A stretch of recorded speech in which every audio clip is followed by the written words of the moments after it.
And I also think, again, just because we're thinking out loud here, sometimes a goal can be like if I were to say that I wanted to weigh 40 pounds lighter, right now, if I were to, oh my, I'm already defeated. I don't even want to start.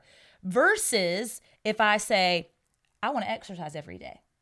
That is something that is much smaller. Like, I can do that.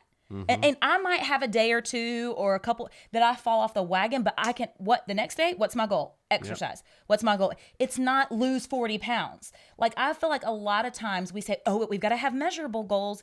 Well, what about if measurable goals are how you feel, right? It's not even about a number for something. It's about how we feel. When we're talking about our physical fitness or our health, right?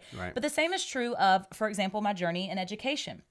Say that I was really focused on, my students achieving in reading. And so maybe I set a habit for myself that, as part of my priorities, that I'm going to put a lot of time and effort into the research of reading, into maybe doing a course on reading, right?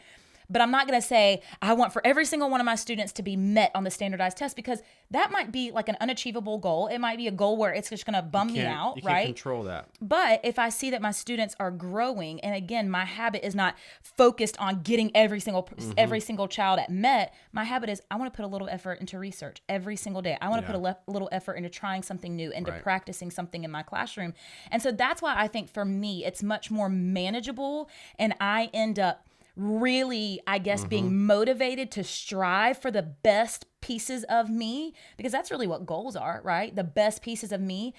It's more manageable if I do it in habits, because I feel like habits are smaller increments that get me to that place. And you mentioned it already, like measurable goals aren't the only type of goals. And as we were preparing this podcast, I just did a little bit of research, and I was like, well, what are goals? Let's dive into what that looks like. And I came across many different articles, and there are literally three main types of goals. You have your process goals, your performance goals, and your outcome goals. Process goals are goals that you have 100% control of.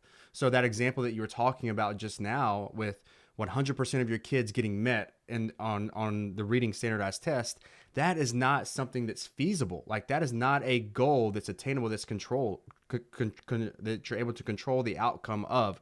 Performance goals, you have some control over that, but those are more personal standards. So exactly like what you were talking about, I want to feel healthier. I want to feel good about myself. I maybe want to be able to run an average 1.5 miles every single day. You can measure that, right?